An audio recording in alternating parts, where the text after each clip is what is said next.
bed, or maybe in the afternoon when you didn't have something to do, you asked them to read a story for you.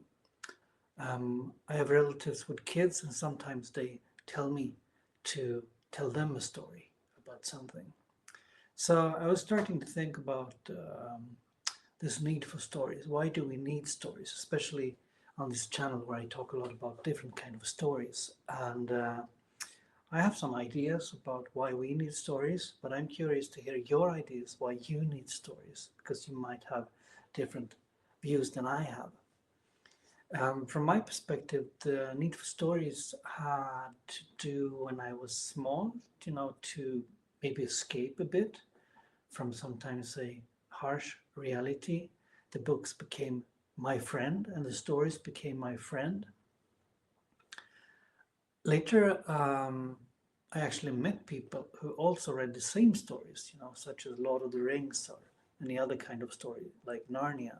So then, from having stories because I needed them, because I needed some kind of community, you could say, a context that felt safe, I met friends who also have read the books, and then we became friends. So then the stories were important because we read other books, and then the stories became a social tool, so to speak, to connect with friends and to discuss.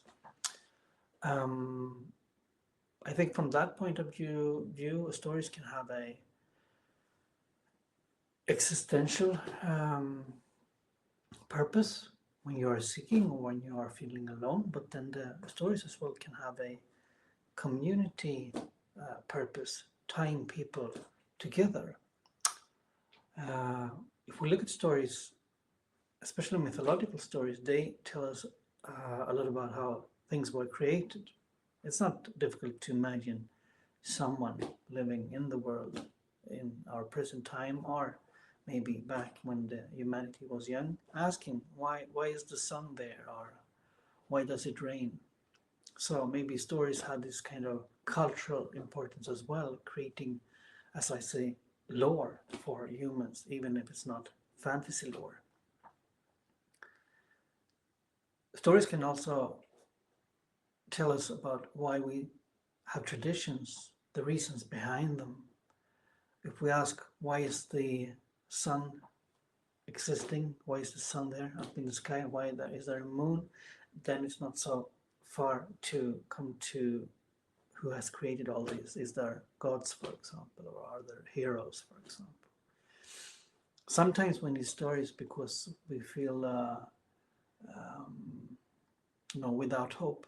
So we need stories to get hope. So we need to read about heroes and monsters, to slay monsters. We're talking fantasy. Or maybe read about a space opera or a mythological story like the Iliad or the Mahabharata, for example. There are a lot of heroes that guides us morally as well.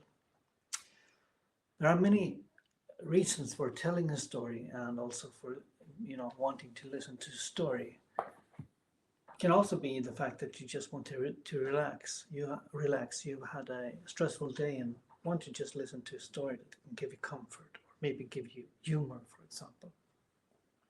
There are different ways, as you know, why we need stories. Another thing I've been thinking about is the fact that stories are usually retold. Made me think if there is an origin story of some kind out there. Maybe you know about that. Carl Jung has written about the archetypes, but that is more of psychological personality traits, so to speak. But maybe it's transferable to this idea of an origin story. I think actually you can do that with Carl Jung, for example, the archetype, so to speak, for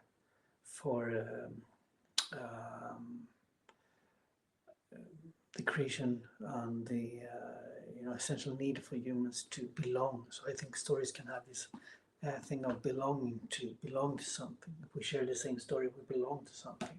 If we share the same story, we can talk about it. We can create something together. At the beginning of the Gardens of the Moon, it says that These tales are the tales of us all, again, yet again. We are history relived, and that is all without end. That is all. We are history relived. Thinking about that, history, yeah, story. That the um, stories we read have an origin source. I'm not sure what you think about that. Maybe it's too late for you to think about that too. I just wanted to share this idea with you. I bought the Neil Gaiman, the Nordic myth. You can find it in English, obviously, easy. It's a um, popularized version, so to speak, of the Norse tales. So all these Norse mythology, Norse tales, gave the people here in the north of Scandinavia a meaning. So stories can obviously have meaning, and we have myth and mythologies and religions today that give meaning to people, help them to understand things. Maybe the stories can give them peace, not having to think about the solutions or the reasons behind different things in the world, like misery and catastrophes and tragedies, for example. Then the stories can help us. I have this book, I've showed it in the beginning of the channel's history. It's the dictionary of Tolkien, sources of Tolkien. So I'm just gonna show you something. Here is the dwarf kingdom of Belegost, for example. I think this thing with stories, especially mythology and fantasy, is that it can move us from the place where we are now to something different, to another place, while at the same time it can highlight very relevant things, very relevant struggles, and our ordinary human lives today.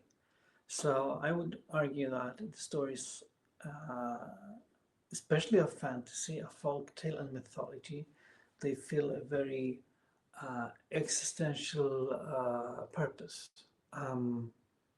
That maybe, I don't know, maybe feel good literature can't do, or can they? Because maybe you read that too, so maybe that obviously can feel some kind of meaning for people. As you know, I'm reading the Book of the New Sun by Gene Wolfe, and that is a book with, peppered with philosophical questions all over it. Basically, Severian, the torturer, is expelled from the Torturers Guild, and he is cast out into the world, and then he doesn't know who he is anymore. So we get to follow him, and we get to help him to understand who he is. I think we as readers interpret what the meaning of his life is. I think that's the point of that. And I think the story of Gene Wolfe there can help us to orientate ourselves, to guide ourselves in our life. So stories as well can have a healing and a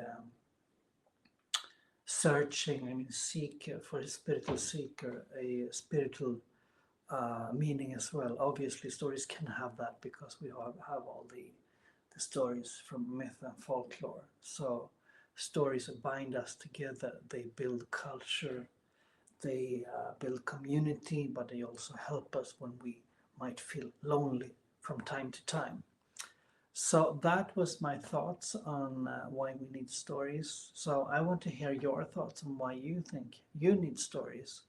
You can have a different take, and I'm very, very happy to hear about that. If you like this kind of rant or rambling, please check out my new Substack account as well. There's a link on the community page of the YouTube channel where you can find me. I will try to have more of these kind of videos, so please like and subscribe if you do, and request more of these kind of videos if you want to. So that is all for today. It's Thursday in Sweden, autumn now, very beautiful outside, and then it's a great time to read and listen to stories, and that's maybe just another reason for needing stories. You just want to have you know, a cozy time, a relaxing time, and just want to pause for a minute, be in something other than the actual reality. So until next time, have a great day and see you in the weekend. Have a, check out the channel. There will be new videos during the weekend. So thank you and bye.